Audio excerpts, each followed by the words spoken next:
ربنا ظلمنا أنفسنا وإن لم تغفر لنا وترحمنا لنكونن من الخاسرين ربنا لا تزغ قلوبنا بعد إذ هديتنا وهب لنا من لدنك رحمة إنك أنت الوهاب ربنا آتنا في الدنيا حسنة وفي الآخرة حسنة وقنا عذاب النار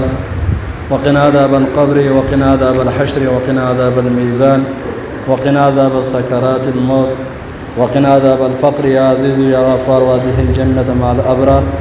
یا الله رب العزت دا محفل په خپل دربار کې قبول او منظور کړي یا الله جل شانه دا ختمونه د خپل رضا سبب وګرځي څومره مشران کشران ځوانان نارینه زنانه یا الله رب العزت دې محفل تراغلي دي هغه ټول مغفرت نصیب کړي یا الله جل شانه څومره حوایج دي ضرورت دي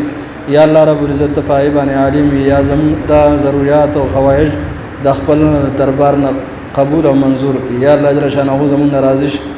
څومره بیماران دي صحت کامله عاجله مستمره او تنصیب کی یو مرګري درخواست کړي د مور صاحب بیمار ده خصوصي دغه لپاره دعا وکړي الله او صحت نصیب کی یا الله جل شانه زمونږ لوی حاجت چې هغه مغفرت ته یا الله زمونږ د ټولو ګناهونه معاف کړه یا الله رب العزت زمونږ د مشرانو ګناهونه معاف کړه زمونږ د نارینهو ګناهونه معاف کړه د ځوانانو ګناهونه معاف کړه یا الله رب العزت زموږ څومره مشران وفات شوي دي د ټولو مغفرت نصیب کا یا الله جل شانه د ټولو مغفرت نصیب کا یا الله رب العزت څومره حوایج دي ضرورت دي ستا په علم کې دي یا الله رب العزت هغه د خپل درد نه پوره کا یا الله رب العزت زموږ په حال باندې رحم وکا یا الله موږ د خپل قهر او د خپل عذاب نه وساته یا الله جل شانه خپل مهرباني زموږ سره شامل حال کا مسلمانان چې څومره دي پس کم ځای کې دي یا الله رب العزت په تکالیفو کې دي مصیبتونو کې دي یا الله دا او مدد او نصرت فرمایا یا الله رب العزت د دین څومره شوبې دي د دین څومره خدمتونه کوي او هغه د درس او تدریس په شکل کې دي یا الله رب العزت دا رنګ د تبلیغ او